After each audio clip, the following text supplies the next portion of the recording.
vais faire la correction donc de l'exercice 3, application de l'inégalité de Hölder sur la première feuille d'analyse fonctionnelle. La première partie de la question, c'est la suivante. On se dit qu'on a une suite UN qui est dans L3N et on veut une condition sur alpha qui garantit que la suite des UN sur N puissance alpha est contenue dans L2.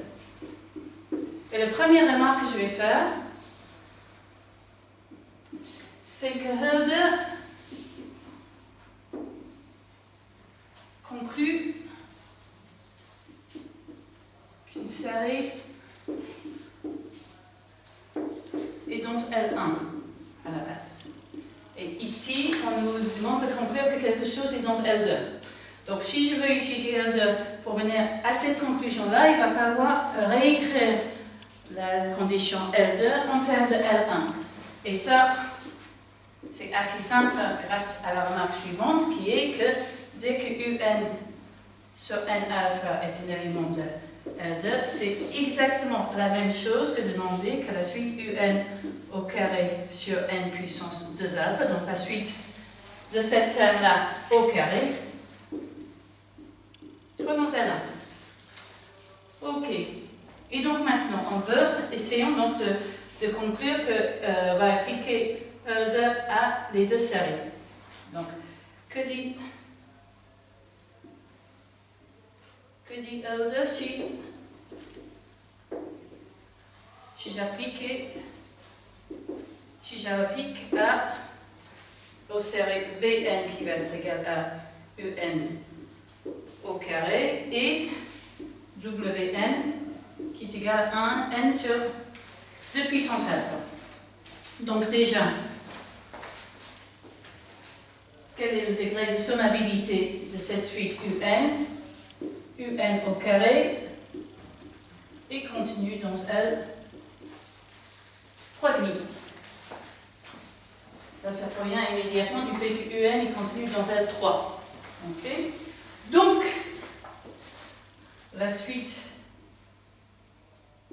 des Vn et Wn sera dans L1 si la suite des 1 sur N puissance 2 alpha est contenue dans LQ.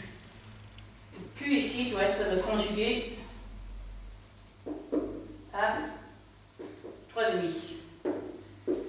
Et vous pouvez calculer assez simplement que le conjugué à 3,5 c'est 3. Okay. Donc,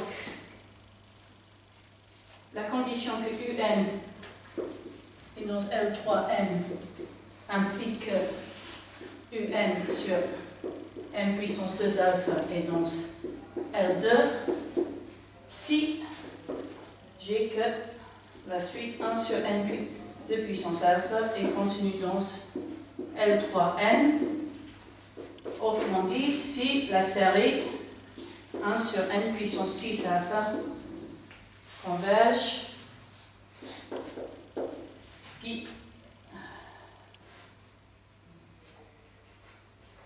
qui sera le cas dès lors que 6 alpha est strictement positif par le terme de Riemann. Donc, pour alpha plus grand que 1/6. Donc ça, c'était la première question. Okay. Et la question suivante, c'est